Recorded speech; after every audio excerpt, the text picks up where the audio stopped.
Well, this is a wonderful gathering. Family and a lot of friends. To celebrate the life of a humble man of great achievement.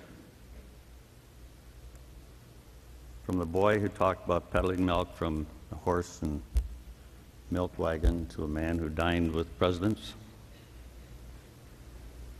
A man who started out on a farm in Greenville and always relished telling the story about his music teacher, claiming that Fred rode to his music lesson barefoot on horseback and flicked the manure out from between his toes with his violin bow.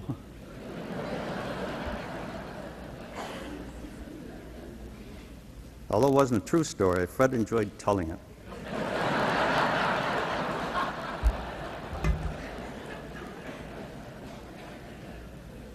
It was a story that made fun of Fred. That's why he enjoyed telling it. He couldn't make fun of other people. He would never make fun of other people. To do so would have been contrary to his innate belief in the fair and the just treatment of all people. And I think it was that belief that led Fred into his being instrumental in helping to bring the Goodwill organization to Grand Rapids, an organization that does so much good for those less fortunate than us. It was that belief in dignity and respect for all that led him into early leadership in the Urban League and its mission of assisting minorities in gaining a better life. Some 50 years ago, Dr. Julius Franks, a respected African-American dentist here in Grand Rapids, Fred's dentist, wanted to build a subdivision in northeast Grand Rapids. Without acknowledging their racism, the city fathers kept throwing roadblocks in his path. So Dr. Franks turned to his nearby friend and neighbor, Fred Meijer, and Fred didn't hesitate to support the doctor. He urged the city fathers to get those permits out there as long as they qualified. And Auburn Hills was built, and it's still there. To Fred, that was no big deal. But years later, when Fred visited Dr. Franks in the hospital shortly before he died, Dr. Franks told him what the project had meant to him, something that Fred had never fully realized. Dr. Franks said, "There aren't many things in life we'd die for, Fred, other than our families. But one thing I would have died for was the building of Auburn Hills, and it wouldn't have happened without your help." Fred nominated the first minority to the Grand Rapids Rotary Club. He nominated the first woman, Susan Lovell, to the Grand Rapids Rotary Club. But I'm not certain how far this women's lib thing went with Fred. I recall a conversation Donnelly and Fred were having about women's lib, and Fred said, "Donnelly, I love you, but I could never be married to you."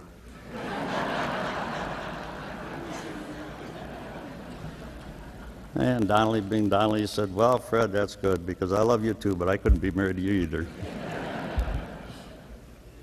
Those were things in Fred's personal life, not about donations or named buildings, but things that Fred did in his unsung manner because he believed in them. But there's no question that it was the business that fascinated Fred. He loved being immersed in it, working in it, and I believe he saw it as a tool for doing good things in a good way. Yes, on Friday, the morning of his passing, Fred was going to make store visits.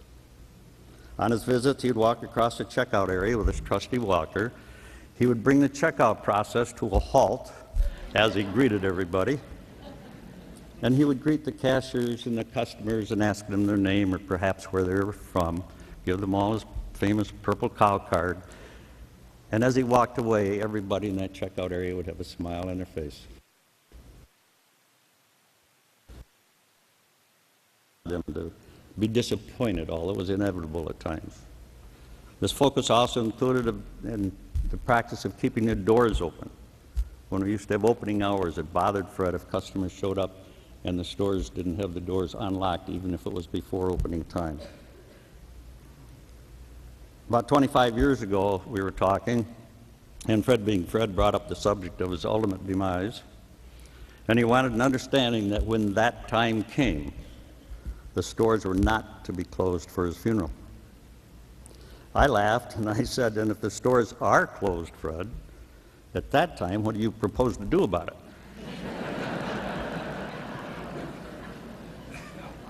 Well, that gave Fred a good laugh, too.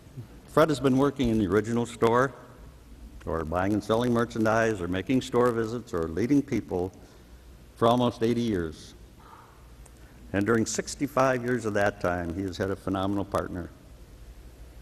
A wonderful woman who married Fred, even though at the prior time when Fred's father told him he should give Lena a raise to keep her from going to work at the hardware store, Fred demurred. He said if he gave Lena a raise, he'd have to give the other cashiers a raise, and the store couldn't afford it. Well, apparently Fred relented because Lena didn't leave then, and she's been at his side ever since. They made a great team and raised 3 fine sons. And we salute you, Hank, Doug, Mark, for the wonderful support of your mother and father. Many, many times Fred has said he couldn't have done what he did without Lena's support and cooperation, and that love and respect is evidenced when you realize that it isn't Fred's family buildings that were reproduced at the Gardens, but it was Lena's birthplace that was reproduced there. I remember when we were gearing up to be open the first time on a major holiday, and leading up to that day, Lena was getting some negative comments about it. And as a wife and a mother, it was bothering her a lot.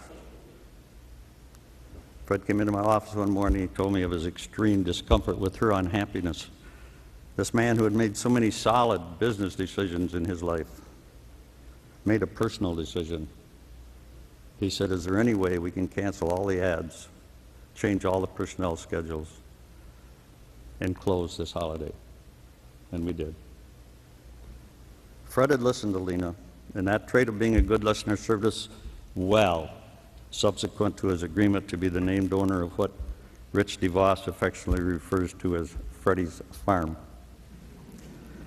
Fred just wanted a place to exhibit his Marshall Fredericks sculptures, but then as the garden started to come into fruition, Fred started getting new input regarding his collection.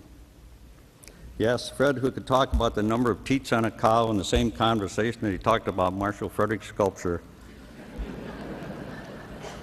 listened to Joe Becker. And I think at that time, Fred thought maybe he knew more about cows and Joe knew more about sculpture, and learned that Frederick sculptures were nice in their own way, but they weren't what you build a fine collection with. So Fred told Joe he wanted him to build a world-class sculpture park. And now it is here for all of us to enjoy for generations to come with Fred Meijer Gardens and Sculpture Park, rated one of the top 100 parks in the world. Fred often said how much he enjoyed working with Harvey Lemon and me, and he always treasured the way that Pam Clybush handled his office and the people that called there. But Fred was the leader with an upbeat attitude, and he made bad days better. He made good days great, thereby making a joy of work for all of us around him and all those he talked to and with whom he shared his many, many anecdotes. For me, he was a best friend, a mentor, a constant cheerleader. And as I think of him and all that he did for me, and so many others, I think of a line from a Josh Groban song, "You lift me up to be more than I can be." Thank you, Fred. We love you.